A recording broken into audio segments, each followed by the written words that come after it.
Hey, everybody. Thanks for tuning in.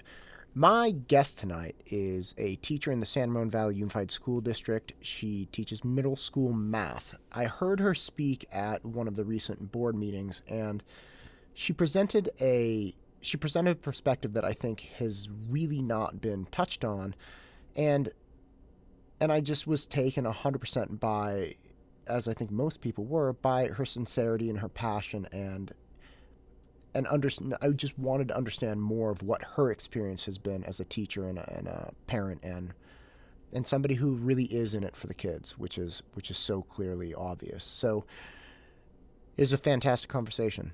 I loved every single second. I wish I could have spoken with her for an hour more. But without further ado, the woman, the myth, the legend, Kristin Lineberry.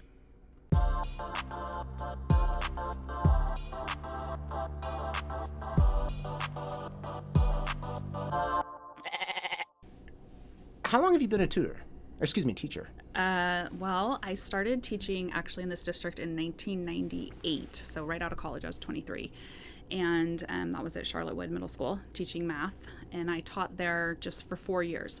Then I started having kids. And then we kind of realized that the salary and the daycare didn't all quite add up, and with when my second one was coming. So I ended up taking a 1-year childcare leave, which turned into 10 years at home. And then I actually did work as a tutor during that time. Did you just work privately? What were you teaching? Just privately tutoring, math, kids in the district and people who had known me previously. And then I went back to teaching when my youngest of my 3 kids was in kindergarten. So I went back in 2012, and that was at Gale Ranch over in San Ramon. And then I found out about the position at SRVUSD when did I come over there? 2016. And that was a tough decision to leave Gale Ranch because I loved it there, but SRVUSD is right next to my house. It's walking distance. It's a school my kids went to. So I've been there since that. So this is my 5th year now at DV, and I think I have 13 years total in the district. What was it like when your youngest went to kindergarten? Because my youngest is about to go, and I am just, like when you're driving home, you have to go to the bathroom really, really badly. It's like it gets worse as you're like a block away from your. That's pretty much where I am. Like, yeah. I have a 4-year-old, and he's about to go into TK at one of the private schools, and they'll run it from like 8 to 2 next year. Nice. If it happens, I'm gonna like lose it. I don't know what to do. I think a lot of moms are super sad when their youngest kid goes into kindergarten, like it's the end of an era. I didn't quite have that feeling. I don't know if that makes me but oh, you're a bad person. I know, apparently. No, I was sad, and I felt like she was growing up. It feels so long ago now, though. But it was nice too. It was nice. It was the first time in my life, that I had a little bit of time back to myself. And I hadn't intended actually to go back teaching that year that she was in kindergarten because she was only going half days.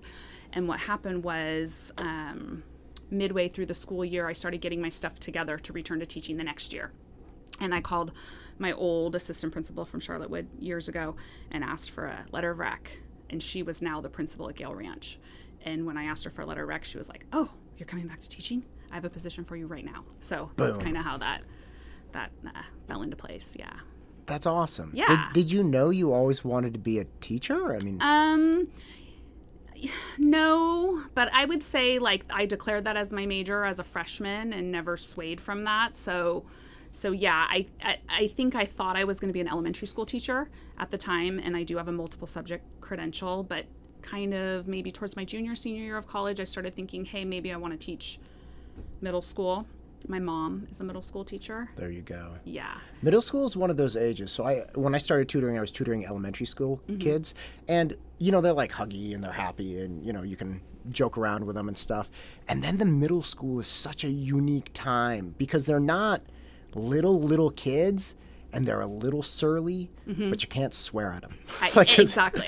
I just love that age. I love it. When I did my student teaching, I think that cinched it for me. My first half of my student teaching was in kindergarten, and I just, I wanted to die. It was 34 kindergartners. I had very little control, and they were cute, but that was not my thing. So God bless all the kindergarten teachers out there. It is just next level insanity. Yeah. And so then my second student teaching placement was middle school math. And I just loved it. Exactly what you're saying. You can be sarcastic with the kids. you can't swear at them. Yeah, right. Maybe high school you can. I haven't ever taught high school, but you can kind of like, stop it, sit down. You can have a little more fun with Okay, them. Sparky, just calm down here. Yeah. I get all the time when I tell people I'm a middle school teacher, like, how do you do that age? But everyone I know that teaches middle school just loves that age. So, Yeah, it's definitely a fun age. High schoolers you can swear at for sure. High schoolers you can pretty much do anything. Like you can do anything but kill them. You can't kill them. But like I have a parent right now who literally texted me and she's like, "Okay, we're starting in 2 weeks." I'm like, "Yeah, 2 weeks. We'll get fired up." She's like, "All right, I won't say exactly what you said, but she was like, you have to beat the out of my son." I was like, "You got it, lady. Like I'm on it. Trust me." Yeah. And it's so funny because when parents really let go of their high schoolers like that and say like, "Look, do anything but kill them, but get them across the finish line." One, that this kid is used to this kind of engagement, and two, that they're likely coachable, right? Like there's something about parents who have engaged their young people in a way that made them durable. Right. And you're like, "Okay, I can go pretty hard on you. You're going to respond." You can't go crazy, but yeah, it's a good time. So I know for me, when we had to go remote, initially it was like an oddity because I had never heard of Zoom. And then the day before we went onto remote, it was a Saturday, and I scrambled to get everybody textbooks and stuff because we were starting the next day. I had a bunch of May classes that were starting the beginning of March. And so I had to run around delivering all these books, and I set up pickup stations and stuff. But initially I was kind of like, oh, I can turn myself like into a potato and, like I'm a penguin today, and because I had that snap camera. And it was kind of interesting. That wore off really fast because although everybody was happy to be seeing people, because the first couple weeks were like, oh, I'm seeing people, and oh, we're on this, and oh, awesome. I realized really quickly it was like 80% of the tools in my toolbox were gone. And then it was just a landslide of misery and despair, trying to stay positive for the kids and trying to keep them engaged. How long did it take you to pretty much give up hope on humanity? With the remote learning? Yeah. Are you talking like this fall kind of remote learning or last spring? I'm more of just making a joke, but I think everybody who really seriously tried to teach came to a point some people it took later and some people almost instantaneously where they realized like, oh, my jokes don't land. Yeah. And even when they land, most of the kids had their microphones on mute. Right. And the way the audio works, even if they were laughing, nobody else could hear that they were laughing. So in class, we get loud and we're all laughing and making fun of each other. You can't do that on Zoom. No, that direct lack of interaction, I think, is the hardest part. And the lack of response. It just takes such an effort for a student to unmute themselves and say something. There's like a delay. So even when I call on a student, even they raise their hand, I see them and I go, "Hey, Matt." Then you're waiting because they're juggling, trying to unmute themselves, and you're like, "Oh, come on." They're putting down their phone. Yeah, Matt, come on, you got it. And then all of a sudden, 10 seconds later, Matt's like, "Oh, I got X = 4," it's just this totally different thing.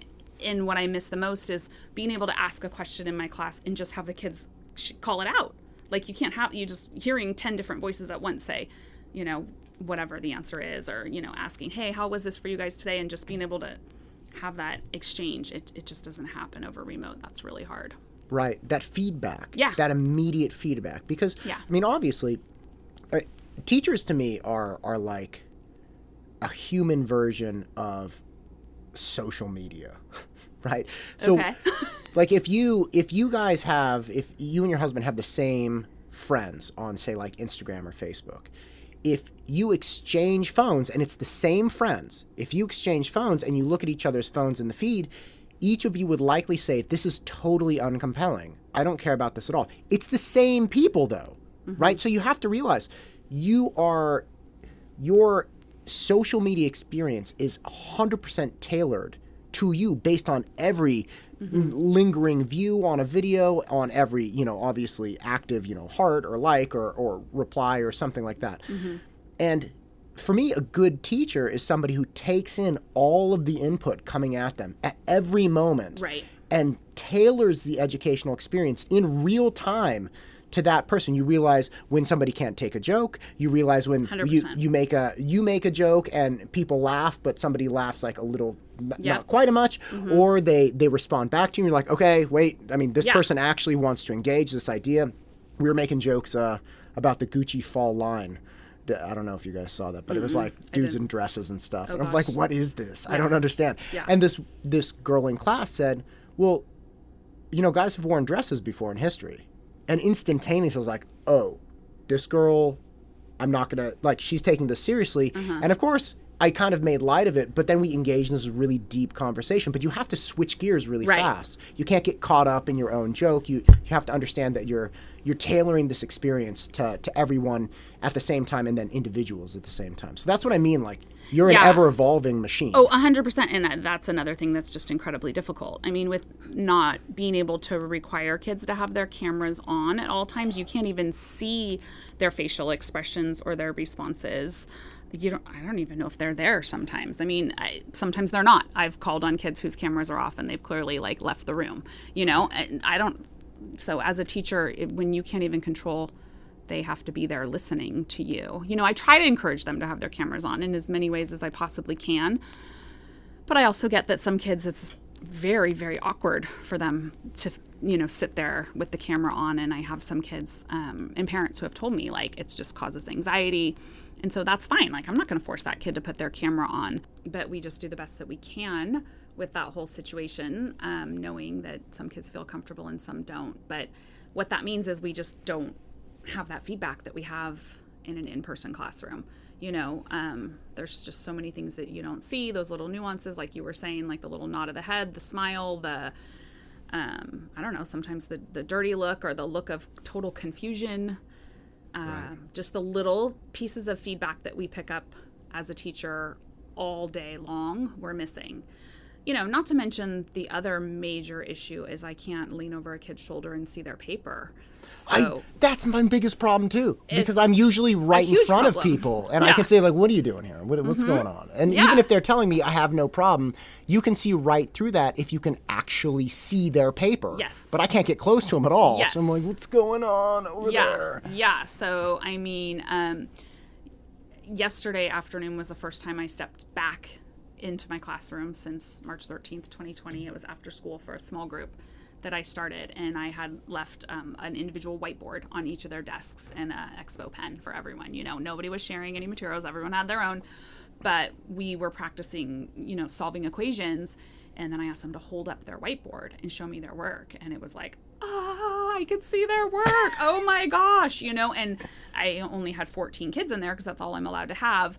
But I, was like, oh my gosh, okay, he gets it, she gets it. Oh, he doesn't get it, and that's something that I haven't been able to do since, in a year with these kids. Right. I have no idea. I mean, until I see their assessment, but that's another whole topic. I don't know how accurate their assessments are either at showing me what they know these days.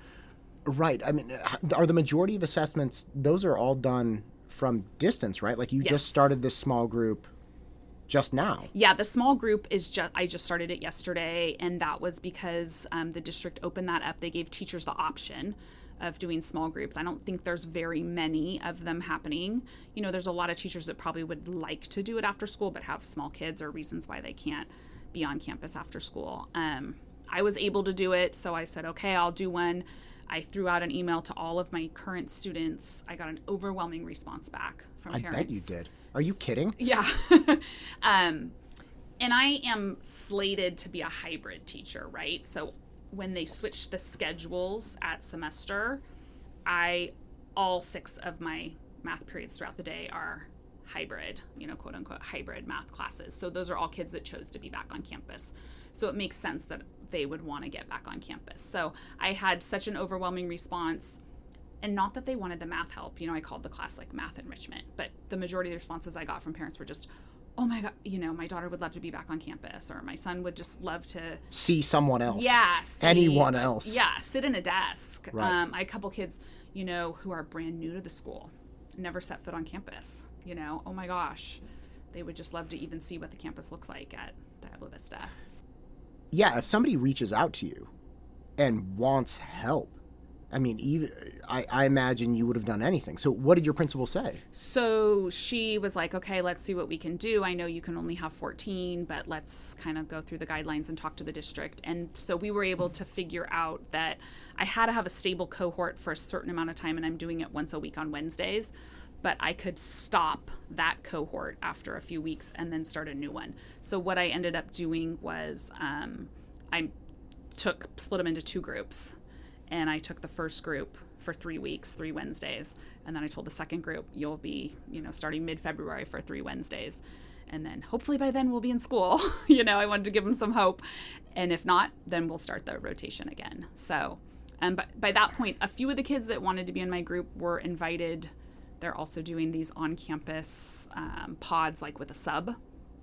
Which is so odd. How is it that the sub gets to go in, but you don't get to go in? I know, it's frustrating to no end. It's frustrating. Yeah. That's so political. Oh my God, yeah. That's so polite. It's frustrating. Well, I think the frustrating thing is I would be in my classroom tomorrow teaching my students if I could. And I mean, that's what we're all dealing with here, right? Is why can teachers in some schools teach right now? Why can kids go to school in other states and other cities? My niece, my brother lives in Roseville. My niece is a junior in high school. They're in school 5 days a week for 5 hours a day. She's going to school. She's doing cheer practice. I mean, it would be one thing if everybody was remote learning, but that's not how it is. So it's like, why is it safe for some and not for the others? That's the big question. And that's, I think, the hugest struggle for our kids, like my daughter, who's a senior and has missed out on everything this year. Right. Including, her pom season, her dance season, her all that super fun stuff she's been looking forward to, her senior year. But then she sees her cousin doing it, who lives an hour and a half away. How do you explain that to your kid? I actually, amazing you brought this up. I understand if you want to talk about disparity between states. So like you got somebody in Montana and you got somebody in California in the Bay Area. You're talking about different kind of environments here. But we're talking about like 45 minutes away, right? Those kids are going to school. Or there was a gentleman, I spoke with Greg Marvel recently, and he said he has somebody who knew him from his time on the board that had called him and said, look, I'm gone. And this is apparently somebody who was like a VP way up top, contributed tens of thousands of dollars every year to the Ed Fund. It was like, I have bled for this district. I've put my kids through this district. And he still has a couple kids left. I think one high schooler and one middle schooler. He has now rented an apartment in Sacramento. He can work remotely. So he takes his kids up to Sacramento during the week. They hang out. And then on the weekends, they just come home. Yeah. And that's it. And they're renting an apartment up there. They're back in school. They're back in band and sports and whatever you want to do, whatever part of it. So it's like, how is it that a 90-minute drive, and it's not like Sacramento is unpopulated. I mean, and it's not like Danville is overly populated. I mean, Danville, San Ramon, Alamo, how many 2 or 3 story buildings downtown could you count? Like maybe 1 or 2. Right. I think, what is it? Sideboards, 2 stories. God, I miss that. Does that count? I know. Oh God, they have a carrot cake. Oh my God. My daughter actually asked us, if you're going downtown tonight, could you bring home sideboard? That's so funny to say that. Oh, yeah. I don't know your daughter, but I like her style. Yeah. So you decided that you were going to split your time. You were going to take on the extra risk of seeing the extra kids and just make it work. And instead of all of the kids getting all of your time, or 15 of them, you were like, look, we're all going to get a little bit. Yeah, nobody's going to get. Yeah, I couldn't turn anyone down. Like, I just didn't know how to tell them, like, you want to come back to school? Nope, sorry, I don't choose you. Like, I don't choose. Yeah, I mean, how do you make that choice? I was like considering pulling names out of a hat. I teach course 3 math, which is essentially 8th grade level math, but I have 8th graders, and then I have 7th graders, and I have 6th graders in there too, right? It just depends on where they are. You have some very advanced 6th graders.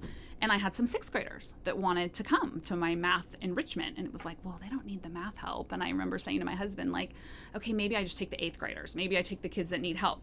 But then I realized those 6th graders have never set foot on their middle school campus. Right. They're not even going to know. Right. Of course they want to come and see what the classroom looks like and walk through the halls. So I can't turn them down either, So I'm glad I figured out a little way to make it work for all the kids. How is it that they didn't just put you up in the gym put you on stage and they're like, look, go, right? And get some kind of like this tarp, run a tarp down the center, have 15 kids on the left of the tarp, have 15 kids on the right. You're dancing in the middle like some goofball.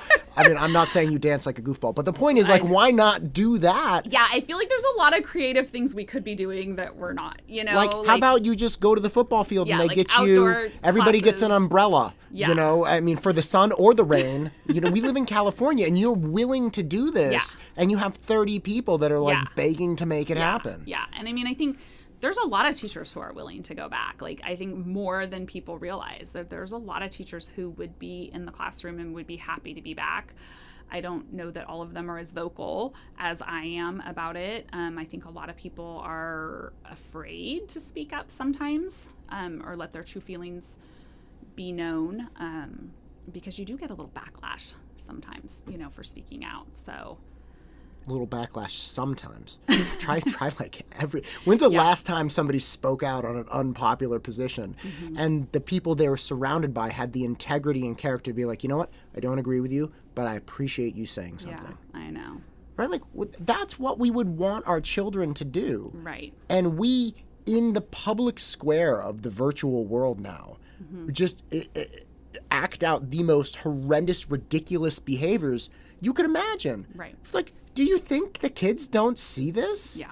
And it seems to be like lost on people. Yeah. You're like, you know, you realize you're not the one in high school anymore. You're like the adult. You drive them around. Like, you don't get to just say this stuff without any repercussions. Yeah, I mean, it's a shame. I think there's just so much divisiveness, and the bottom line, I feel like, is like everyone is here for the kids, right? Like, everybody cares about the kids, yet there's this total divisiveness. I don't know.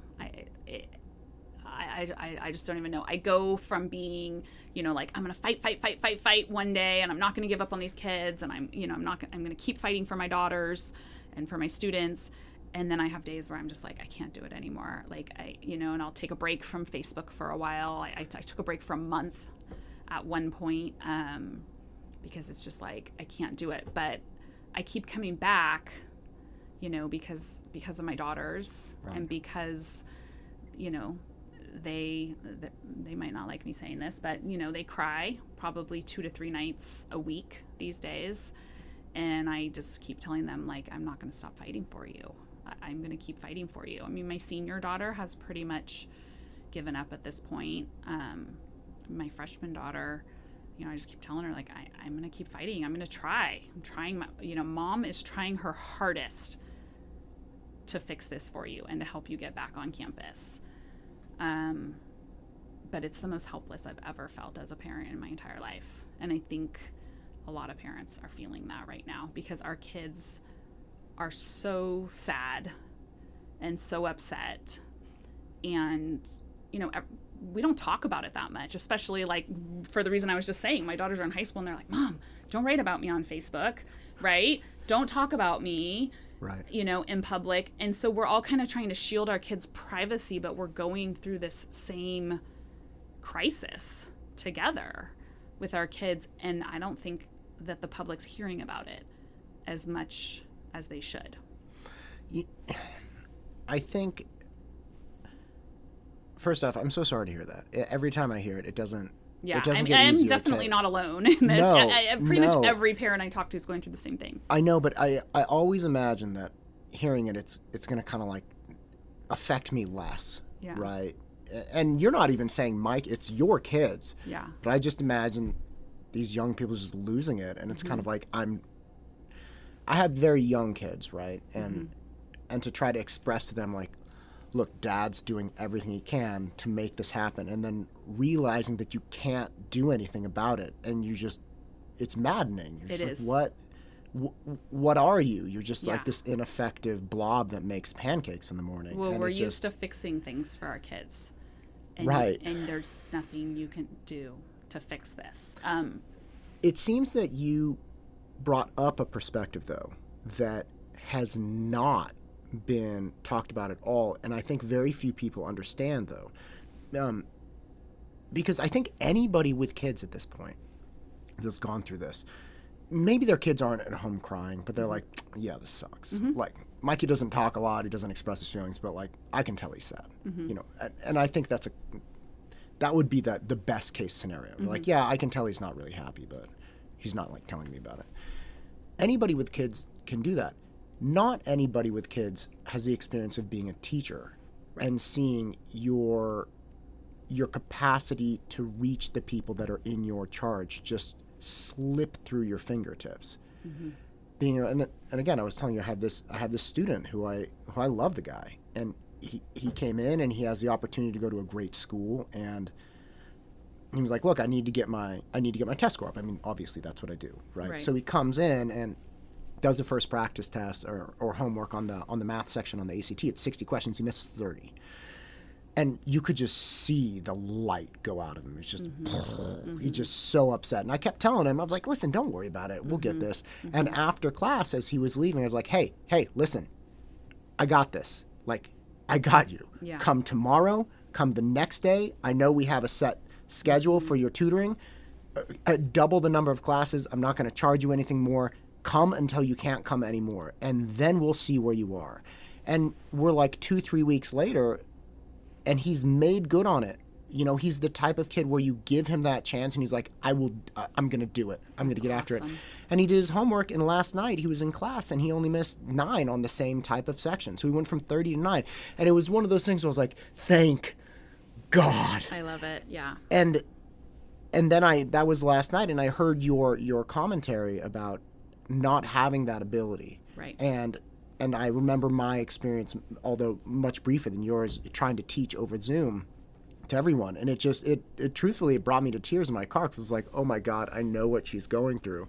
And I don't think people understand that. The average person with a kid, fine, they understand the kid's side.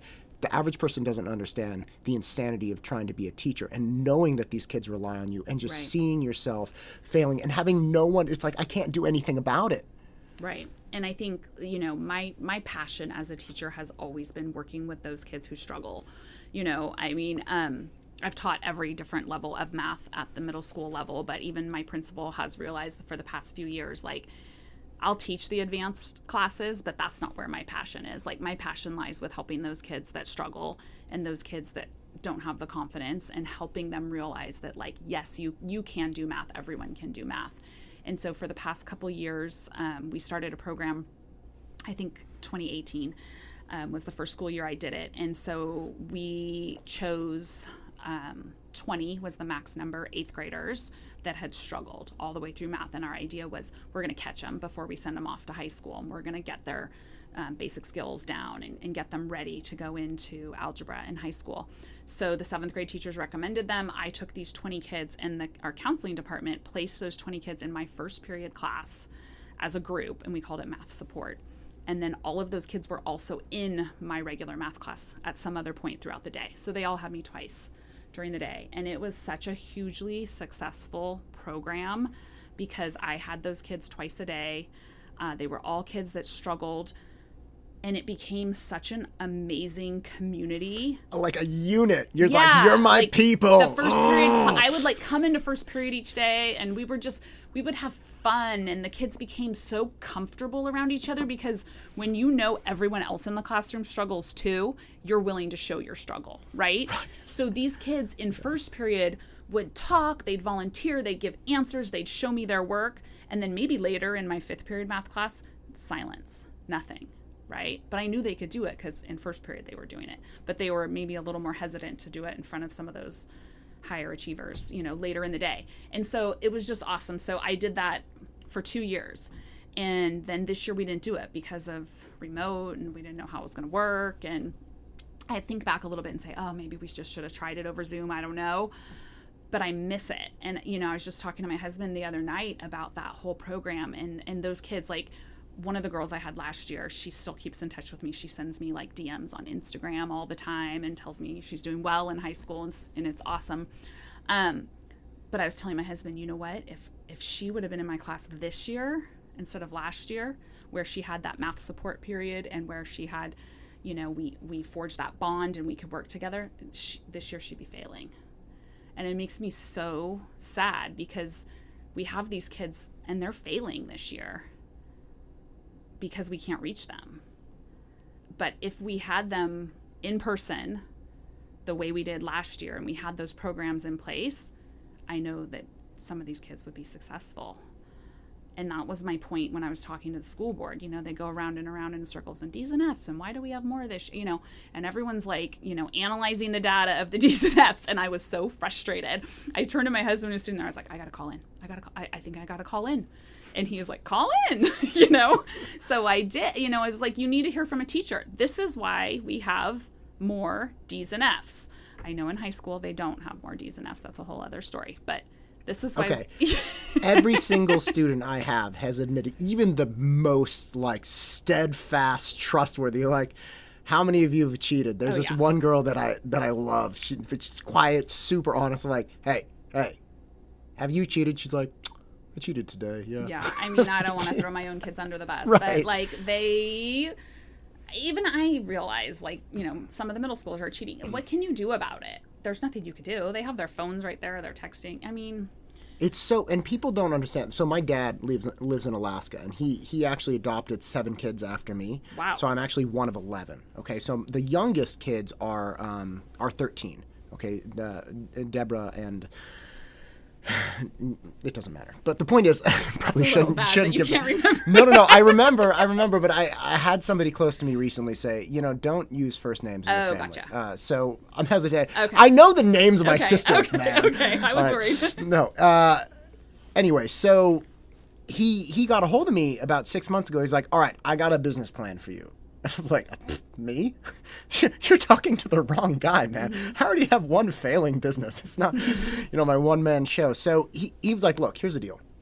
Parents are struggling to get their students to do this distance learning. So you could set up like essentially a system where you could watch them go through their work. And I was like, okay, this is a terrible idea. Not just because I'm the wrong guy to ask, but because it'll never work. And he was like, well, no, this is what you do. Have them turn their cameras on so you can see where they are in the house, or, you know, and like doing this stuff. I'm like, okay, but I'm only looking at their face. And if they're not looking at the camera, how do I know what they're looking at? Right. And you can't do work by looking at the camera. If the camera's facing them on a horizontal axis, they could be looking down. Yeah.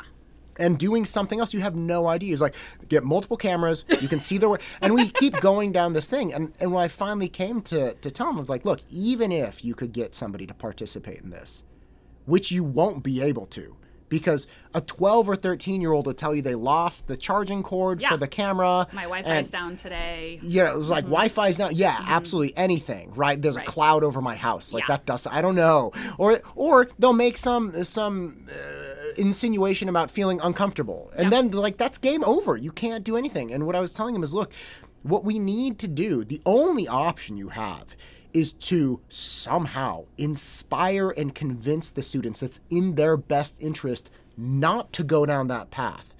And that is incredibly difficult. But if you can do it, you'll have participation far greater than if you're essentially trying to threaten them with repercussions. And what you need to do is help them understand that it's in their best interest to act in this way anyway. Right. And that's the business model. Like, you need to figure out a way to communicate with young people that's like, listen to me, I'm not even going to check in on you, but I'm going to tell you what it's going to look like in 6 months if you don't do this. Right. And I think we try to do that. I think a lot of the teachers are trying to do you that, could right? try. Like, it's about the learning. It's not about the grade. You know, we've been trying to teach them that whole thing way before remote learning started, you know, like, you need to focus on your learning, not just your grade. But that's so difficult But how to do you sell. how do you get a 12 or 13-year-old to believe that? You know, we're looking at it from an adult brain. And I get this line with my students whenever I catch somebody cheating. I'm like, listen to me. You're only cheating yourself. And you can see them glaze over, right? Yeah. But it was like, but stop. Listen, I know you've heard this before because I'm sure you're a cheater. Now listen to me. It's like, if you cheat in Spanish, I'm sorry, Spanish teachers.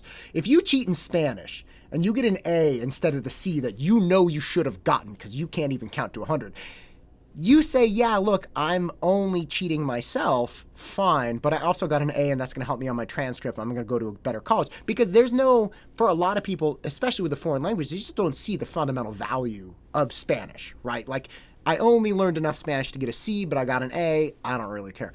So I get that. This is what I tell the kids. I don't actually agree with it, but I do get it a little bit. For this, for a test. I'm like, you're literally only cheating yourself because there's a time when this train is going to stop. You're going to get out and you're going to take a test.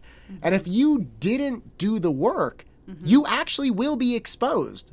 And nobody cares what you do in here. You could cheat on your homework for math. You're not writing that on your college transcript. They're only going to see your test score. Right. So I got a slightly better angle on it than the average teacher, because the average teacher, it's like, you're cheating yourself.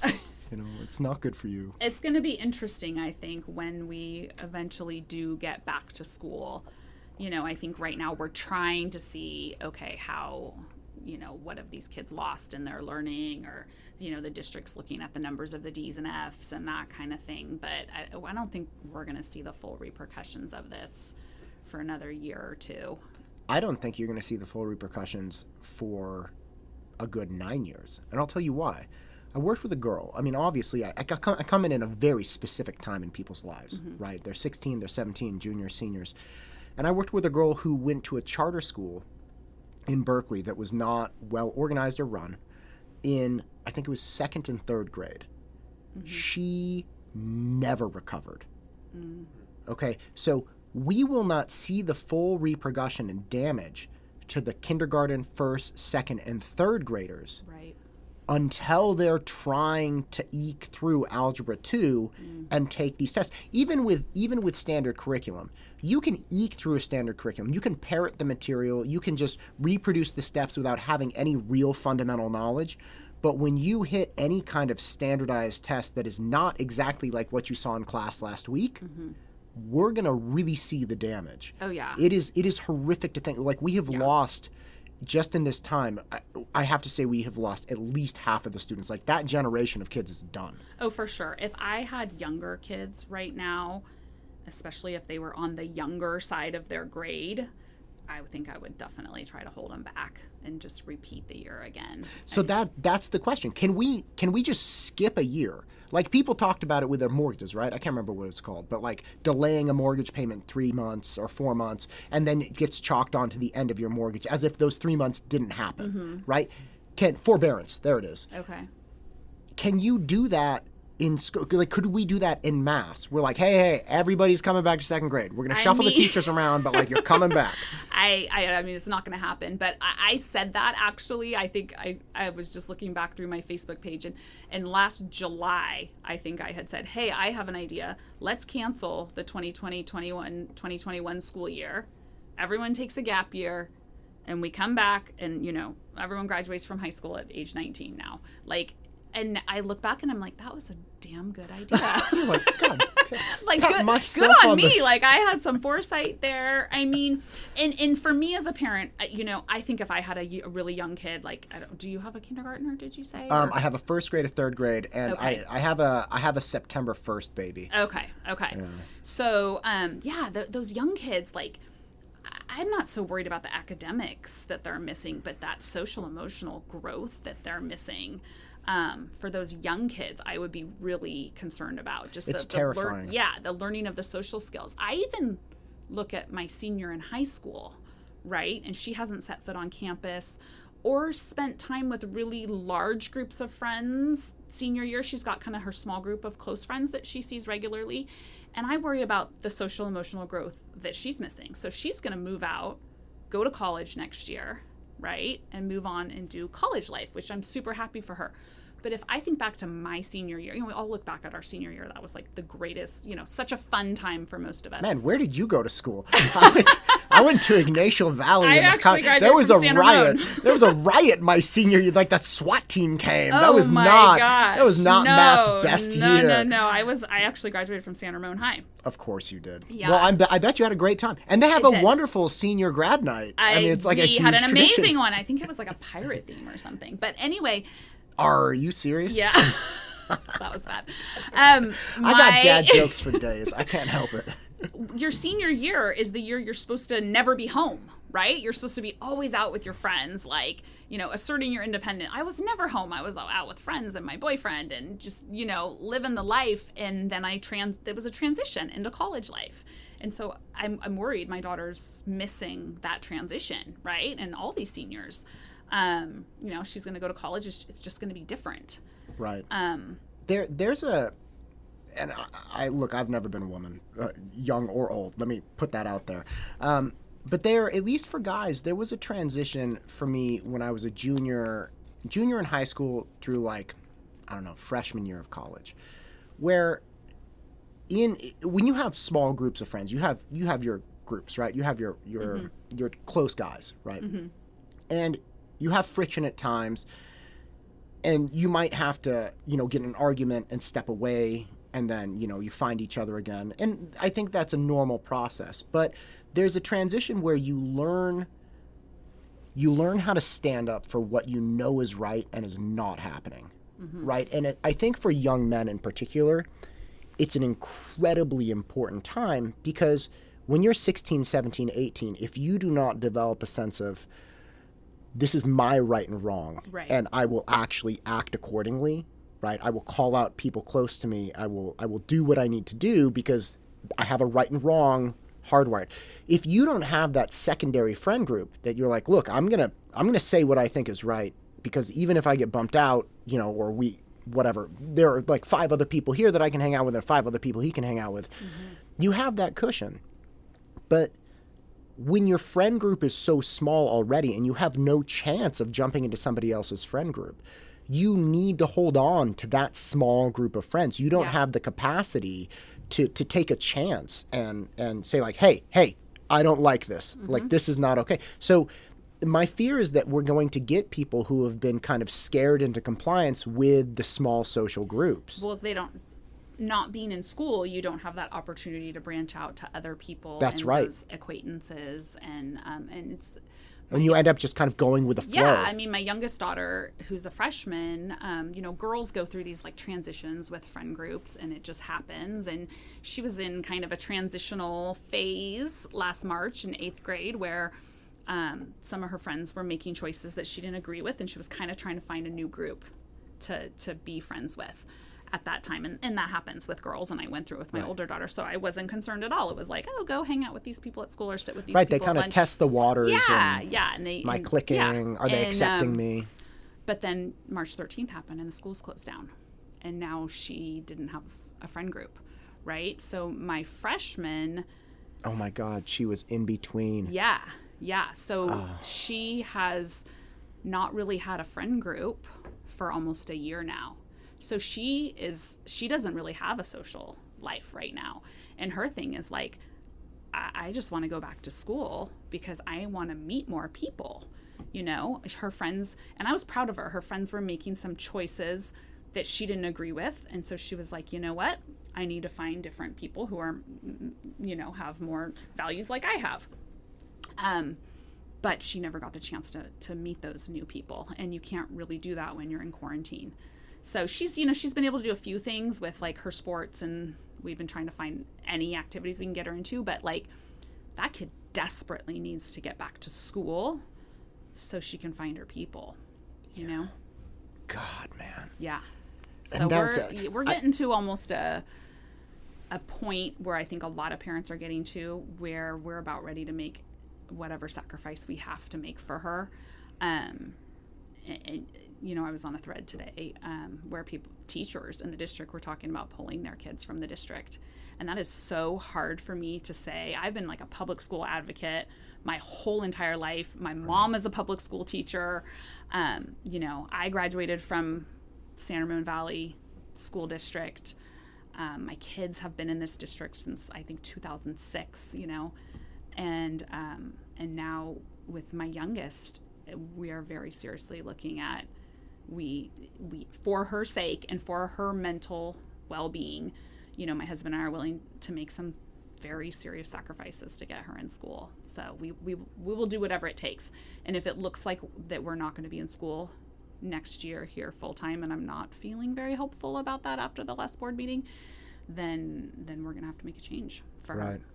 Right. There's speaking with some of my students recently, we were talking about people always talk about distance learning as a learning style, right? But what adults in particular fail to realize sometimes is that it's more of a lifestyle for young people, right? Mm-hmm. Like your whole life is wrapped around you going to school. Like Right. I obviously don't have coworkers, right? But I have my very close friend group that I do Brazilian Jiu-Jitsu, and all of my guys, and we're on a group text, and we're always BSing with each other all day long. But that was like, we were on group text before COVID, right? So we were giving each other a hard time all the time, and then we'd see each other as well. But you'd take out the seeing each other piece, and we're all still interacting. Most are still interacting with coworkers, and we still have our group text and everything. But we're solidified, right? Like, we found each other beforehand. We were already friends. Right. I don't want to say nobody, not many of us are going through these like life overhauls of like, who am I and what's happening to me and where am I going to be next year, and dealing with like, God, my parents are harassing me. So it is just such an undesirable lifestyle for people. And to say it's just about school, or people saying, hey, distance learning is working for my kid. I appreciate that there are some kids that may be coming forward with math and English, but I think you'd be very hard pressed to get anybody to say the lifestyle that goes along with distance learning is beneficial in the long run. I totally agree with you. And I've even gotten into some conversations with people who say, hey, my kid loves distant learning because my kid's a total introvert and never really liked being at school anyway. So they love being at, doing school from home. And then it's like, but so do you really think this is the best thing for your kid? Right. Because they are going to have to socialize in life. I keep hearing that from people. Right? Some people are like, I really don't mind. I just jump on in my pajamas and I'm in bed, and I don't have to do anything. I don't have to get ready. I'm like, this is not good for you. No, this social is not skills are a part of life. Like, you're going to have to get out of bed to go to work. You're going to have to Yeah. shower. You haven't showered in 3 days. You stink. Like, get out of bed and do something. Yeah, and I worry that we're going to have this generation and their social skills. I mean, even back to my small group that I had yesterday, right? The kids came in and like, I met them at the door because I had to unlock the door, and they walked down the hallway and they were kind of like nervous, and like, say, you could hear them talking like, it feels so weird, or it's so quiet in here. Oh my gosh, I haven't been in school in so long, and then they got into my classroom and they sat in their desks 6 feet apart, and everyone was silent. Like, nobody knew what to do. Like, it was so awkward. And I was trying to be like, hey guys, like, here we are, you're back in the classroom. Like, what does it feel like? And they were just staring at me, and like, it was like they had totally forgotten how to even be in a classroom and interact. And maybe it was a little weird, like 6 feet apart too. But so I got them going. We did an icebreaker, and what was your icebreaker? I'm sorry to interrupt. I just love yeah, these. no, it was just go around the room and say your name, and I had them say, one thing that they've really enjoyed about being home, and for most of them it was sleeping in, and then because we start later now, and one thing that's been really difficult for them. And most of them said, of course, not seeing their friends, or missing out on their sports. That was another big one that I heard. So then they kind of related to each other. And then we started doing I had organized like a fun math game because I wanted it to be fun for them. But I had to start reminding them, like, hey, I know it's okay to turn to the person, that's across the aisle from you, 6 feet across the aisle, and say like, hey, what'd you get for this one? Or how did you do this one? I said, remember when you were in class? Like, you could talk to the person next to you and about what we're working on. And they were kind of like, oh yeah, okay. And then they started talking to each other. And then I kind of turned my back to the board, and then I could hear them talking, and I just got this big smile on my face. Because it was like, yay, like they're socializing, but they're talking. Yeah, it was almost like they forgot. Yeah, it's like they forgot. Yeah. Because you can't talk in an online classroom. I'm sure some of them are texting each other, but that's not the same. It's not the same. And you can do anything, like text, but like, what happens if it's just not the same. No, and like what I hear from my kids are like, I don't miss like my close friends because I still see my close friends, but I miss the kids that I only talk to at school. Like they're kids I pass by in the hallway and we have a conversation with, or the kid that sat at my science table that we had like a fun little, camaraderie with our little science table group. All those little interactions that they had throughout the day that they no longer get to have. And they're kind of forgetting how to do it. I have a bunch of alumni that they're freshmen or sophomores in college, and they really enjoyed the class, right? And they wanted to keep connecting. And under normal circumstances, I'm like, dude, come to class. Just come in and say hi. Right. And just like grab this is usually just covered in food and drinks. I'm like, come grab a latte or something and hang out for a minute. And they normally come in and they can't really do that, but they want to say hi. So they like text me. They're like, hey, Matt, what's up? And it kills me because the conversation always falls flat because we always interact face to face. I'm like, dang it, man. Because these are like, I really like the kids. There are a couple dudes that I'm just like, God, if I could, before this was happening, before this went down, we were actually lining up a youth group that was going to meet like once a month. We were going to go get like Mongolian barbecue or do like Mario Kart tournaments. And this was the thing. So they're like, look, even when the prep is done, I want to come in and say hi. I'm like, yeah, look, this is what we're going to do. We're going to get events going. It's just going to be like a $10 buy-in, like a $200 cash grand prize for Mario Kart.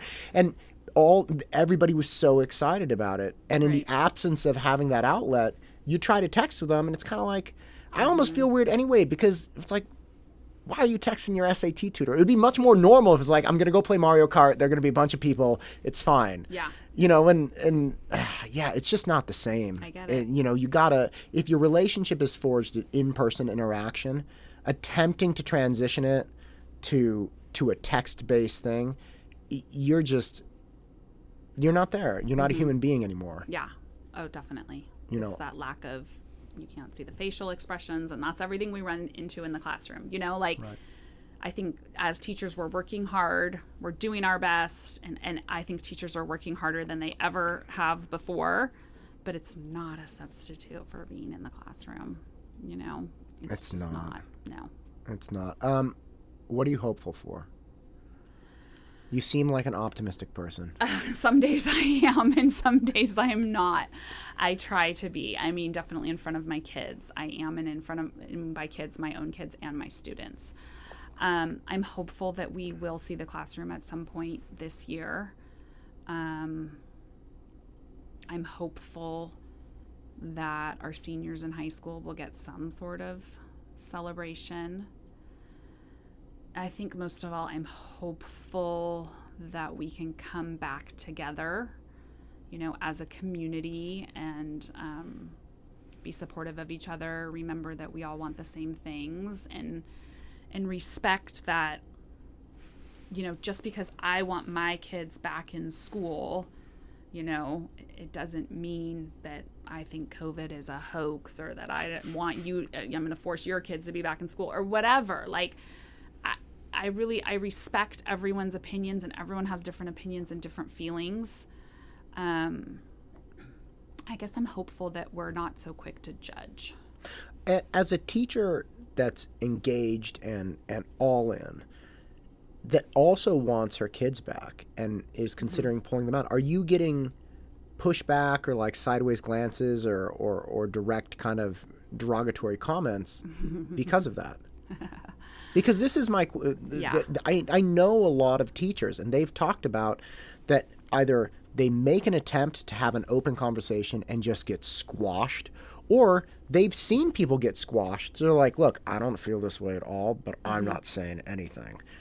Yeah, I've had a lot of negativity this year. I mean, a lot of positivity too, but there's colleagues that I work with that I considered friends. I always consider myself somebody on campus that, got along with everyone. I'm always open and kind to everyone.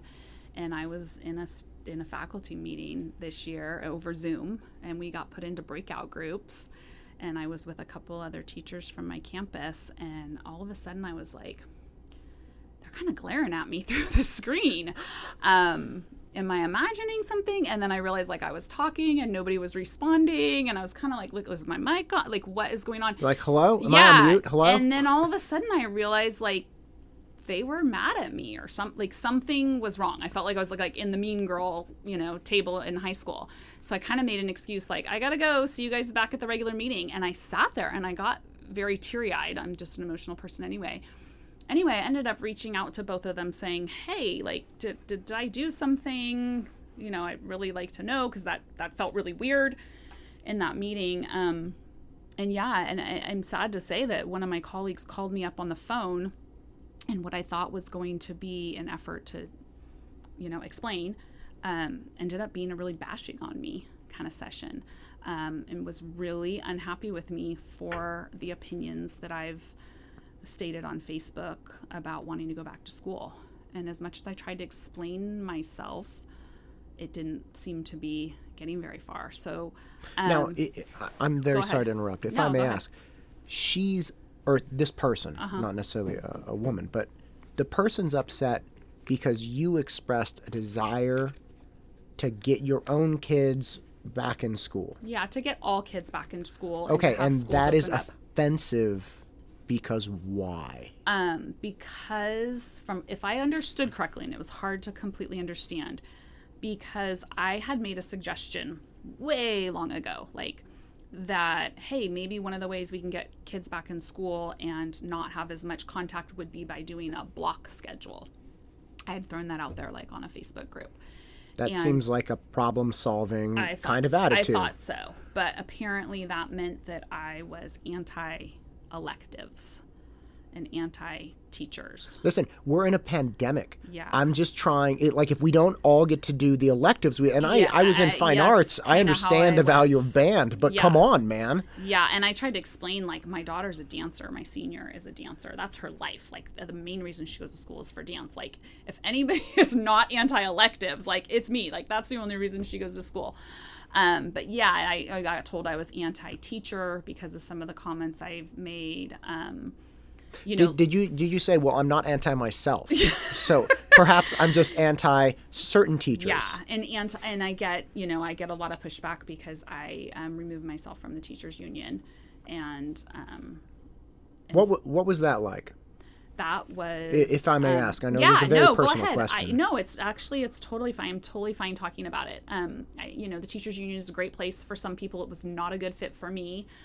I tried it and I got caught up in it for a little bit, SRVUSD for the students, right? That was their thing. And I was like, I'm for the students. So yeah. You seem very for the students. I haven't known you long, but you seem very for the students. I am very for the students, and I wore the shirts for the students, and I held the posters for the students. But then I started to question in some of the meetings, this doesn't sound for the students.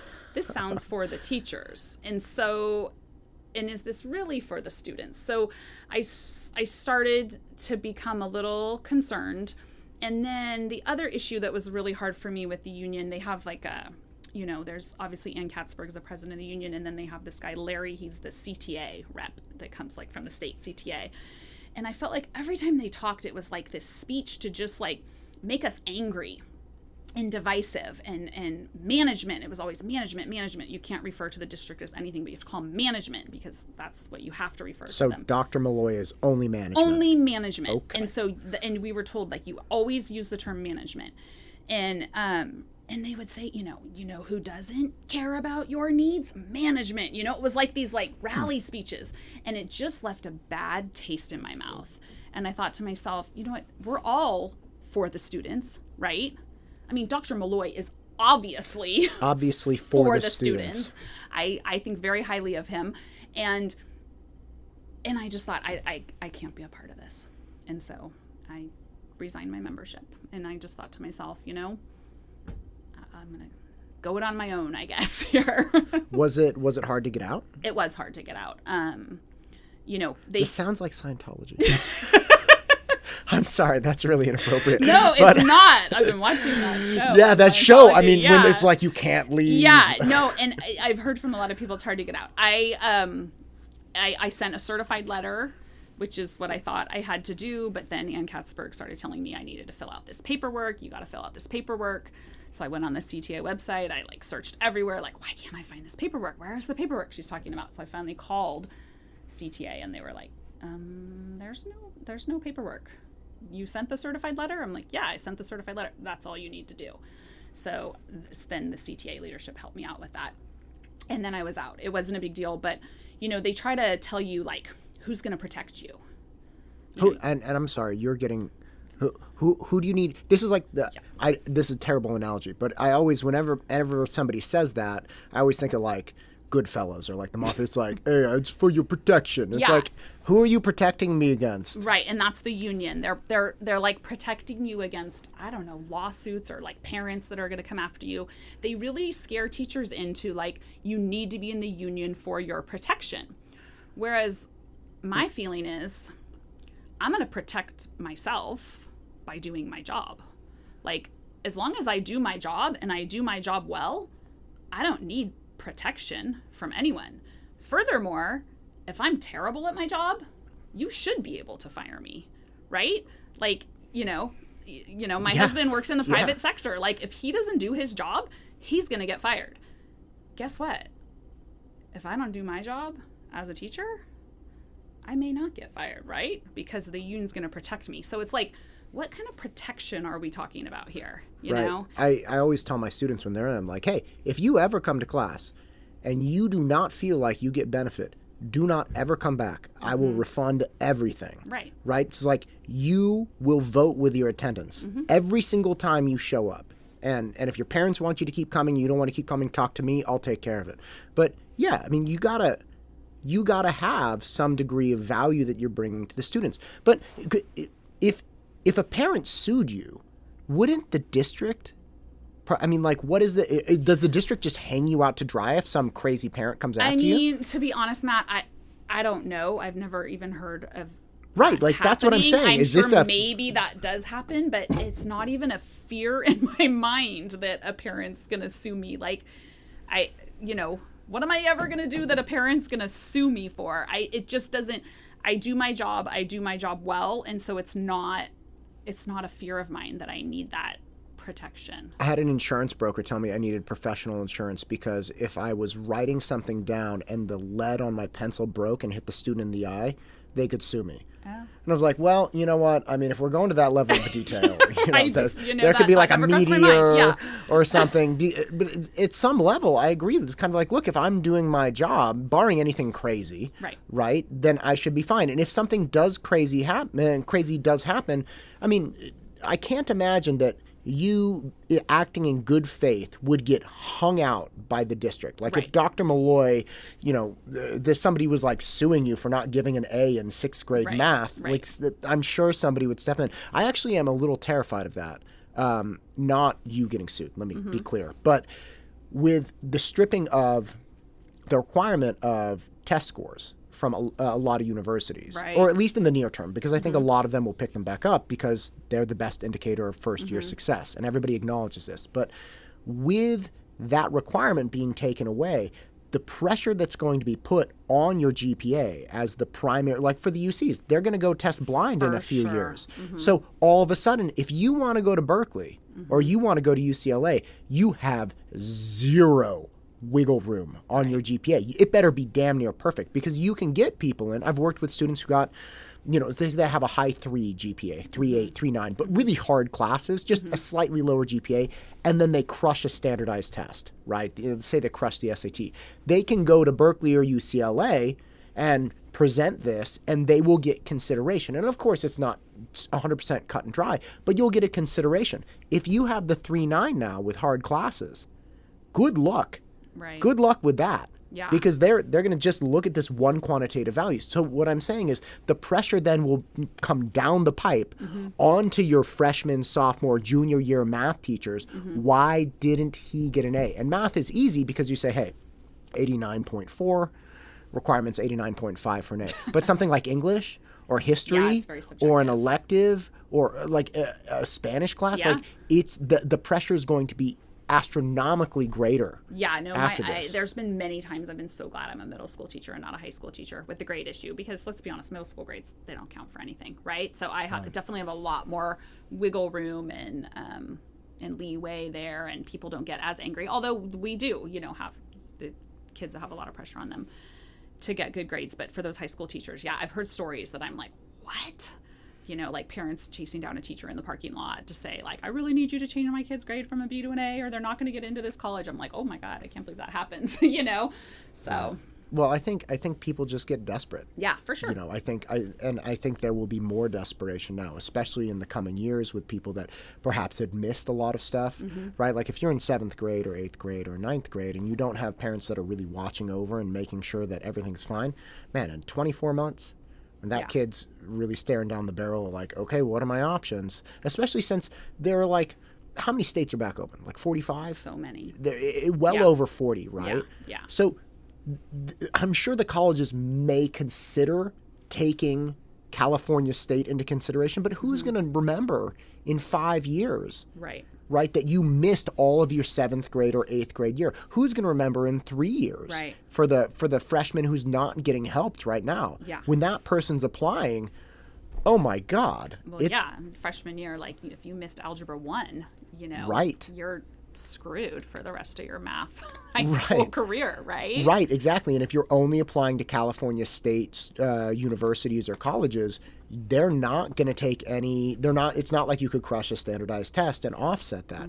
And if you're applying out of state, like if you're applying to some school in Utah or Missouri or Michigan, in 3 years, are they going to remember that the kids from California and Washington kind of got hamstrung? And not even all districts in California, just certain districts. Right. I mean, every other essay is going to be, I was a COVID kid. Yeah. I couldn't go to school for like 2 years. For sure. And it's going to be very hard to compare those kids with any kind of consistency to the kids in Montana. Yeah. Or the kids in Utah right now. Or the kids in Arizona, right? Like high schools in Arizona or Nevada. Those schools are they're open. In school full time. And they're going to crush in a comparative way. Yeah. It's darkness. Yeah. I thought you were supposed to say something that made me optimistic. I was excited. You said a couple things and then we went down like a rabbit hole. You know what's makes me optimistic? You are everything that people talk about in the district with being connected to your teacher. You're everything right about public school. And Dr. Malloy was just talking the other day saying, you know, our teachers are incredible, and the family connection with the teacher, they're second to none.